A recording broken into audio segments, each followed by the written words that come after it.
இந்த மாதிரி custody death, encounter இந்த மாதிரியான விஷயங்கள்லாம் மக்கள் அதிகமா பார்த்து தெரிஞ்சுக்கிட்டதுனா படங்கள் மூலியமா தான்.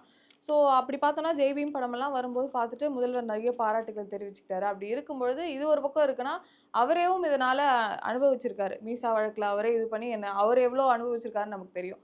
அப்படி இருக்கும்போது ஒரு ஒரு விஷயத்த எம்பத்தைஸ் பண்ணி அதுக்கான ஒரு சட்டம் கொண்டு வர்றதோ, அந்த சட்டத்த இன்னும் வலுவாக்குறதோ ஒரு பக்கம்னா, அவரே அனுபவிச்சப்போ, இதுக்கான தனி சட்டம் உருவாக்க வேண்டியது அவசியமா? இல்ல இருக்க சட்டத்த இன்னும் வலுவா பின்பற்ற வேண்டியது அவசியம்? இருக்கிற சட்டம் போதுமானதா இருக்குது. ஆனாலும் இருந்தாலும், இந்த சட்டங்கள் வந்து சில ஓட்டைகள் இருக்கு. இப்போ உதாரணத்துக்கு சொல்லணும்னா, இப்போ ஒரு காவலர் வந்து அடிக்கிறார்ன்னா, இன் கோர்ஸ் ஆஃப் டியூட்டி அதாவது ஒரு பணி நிமித்தமாக நான் இதை செய்ய வேண்டிய நிர்பந்தம் ஆயிடுச்சுன்னு ரொம்ப எளிதா தப்பிச்சுறாரு.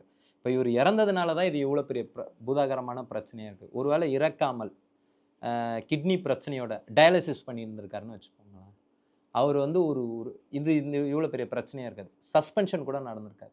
சொன்ன மாரி இப்ப இறப்பு நடக்கும்போது தான் இப்ப 33 5 வருஷத்துல 33 பேர் இறந்திருக்காங்கன்றாங்க. ஒரு இறப்பு நடக்கும்போது தான் அது ஒரு பூதாகரமா பெரிய விஷயமா பேசப்படுது. இத தாண்டி அடிபட்டு ரொம்ப சிவியர் ஆயி, ஹாஸ்பிட்டல்ஸ் ஆயி இந்த மாரி விஷயங்கள்லாம் பெருசா வெளிய வர்றதில்ல.